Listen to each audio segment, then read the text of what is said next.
ಬಾ ನಂದಿ.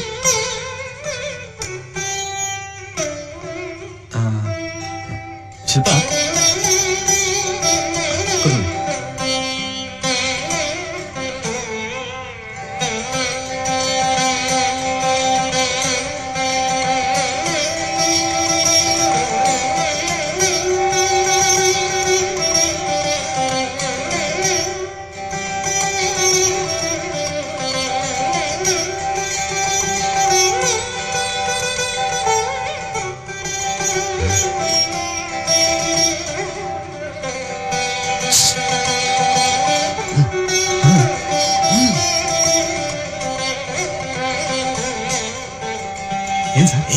ನಿನ್ಗೆ ಬುದ್ಧಿ ಇದ್ದೇನೆಯಾ? ಅವನು ಜೈಲಲ್ಲಿ ಯಾರು ಸವಾಸನ ಮಾಡದೆ ಹೆಂಗಸರು ಮುಖಾನೇ ನೋಡದೆ ಬೆಳೆದಿರೋ ಅಂತವನ್ನ ವಯಸ್ಸಿಗೆ ಬಂದಿರೋ ಹೆಣ್ಮಕ್ಳಿರೋ ಮನೆ ಕರ್ಕೊಂಡ್ ಬಂದಿದ್ಯಲ್ಲ, ನಿನ್ಗೇನ್ ಹೇಳೋದು? ನಾಳೆ ನೀನ್ ಇಲ್ದಿರೋ ಹೊತ್ತಿನಲ್ಲಿ ಅವ್ನು ಬಂದು ರೇಪ್ ಗಿಪ್ ಮಾಡ್ಬಿಟ್ರೆ ಏನೇ ಮಾಡ್ತೀಯಾ? Sir stop it sir. ಏನ್ ಸರ್ ಇಷ್ಟೆಟ್ಟಾಗಿ ಯೋಚನೆ ಮಾಡ್ತೀರಾ? ನೀವು ಒಬ್ರು ಪ್ರೊಫೆಸರ್, ಅವನಂತ ನೀಚನಾಗಿದ್ದಿದ್ರೆ ಯಾಕೆ ಸರ್ ಲಾ ಕಾಲೇಜ್ ಸೇರ್ತಿದ್ದ? ಯಾರು ರೌಡಿಗಳ ಜೊತೆ ಸೇರಿ ಹಾಳಾಗಿ ಹೋಗ್ಬೋದಾಗಿತ್ತಲ್ಲ. ನಾನು ಓದ್ಬೇಕು, ಚೆನ್ನಾಗಿ ಬಾಳ್ಬೇಕು ಅನ್ನೋ ಆಸೆಯಿಂದಾನೇ ಅವ್ನು ಕಾಲೇಜ್ ಸೇರಿರೋದು. ನನ್ನ ಸ್ನೇಹಿತನ ಬಗ್ಗೆ ನನಗೆ ಚೆನ್ನಾಗಿ ಗೊತ್ತು. ಅಕಸ್ಮಾತ್ ನಾನೇನಾದ್ರೂ ಮನೇಲಿ ಇಲ್ಲ ಅಂದ್ರೆ ನನ್ನ ತಂಗಿರಿಗೆ ಅಣ್ಣನಾಗ ಅವನಿರ್ತಾನೆ.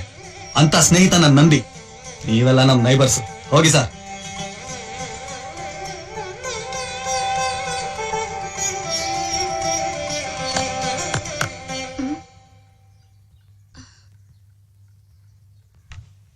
ಶಿಲ್ಪಾ, ಅವ್ನ್ ನನ್ನ ಕ್ಲಾಸ್ಮೇಟ್ ನಂದಿ ಅಂತ. ಜೈಲಿಗೆ ಹೋಗಿ ಬಂದಿದ್ದಾನೆ ಅಂತ ಹೇಳಿದ್ಯಲ್ಲ ಅವನ? ಯಾವಾಗ ಏನ್ ಮಾತಾಡ್ಬೇಕು ಅಂತ ಗೊತ್ತಾಗಲ್ಲ ನಿನ್ಗೆ? ಅವಳೇನ್ ಹೇಳಿದಂತ ರೈತಾ ಇದೆಯಾ? ಸತ್ಯತಾನೆ ಹೇಳ್ತಿದ್ದಾಳೆ. ಸಾರಿ ನಂದೇಣ.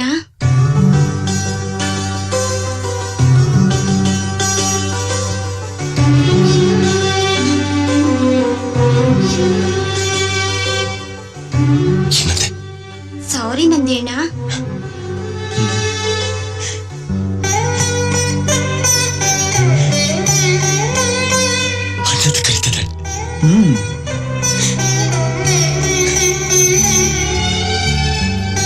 ಅಣ್ಣ, ಇವಳು ಯಾವಾಗ್ಲೂ ಹೀಗೆ ನೇರವಾಗಿ ಪಟ್ಪಟ ಅಂತ ಮಾತಾಡ್ಬಿಡ್ತಾಳೆ.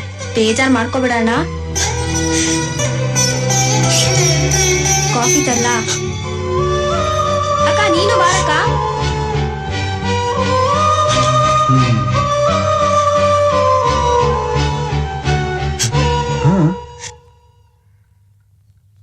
ಇದುವರೆಗೆ ಯಾರನ್ನ ಅಣ್ಣ ಅಂತ ಕರ್ತಿಲ್ಲ.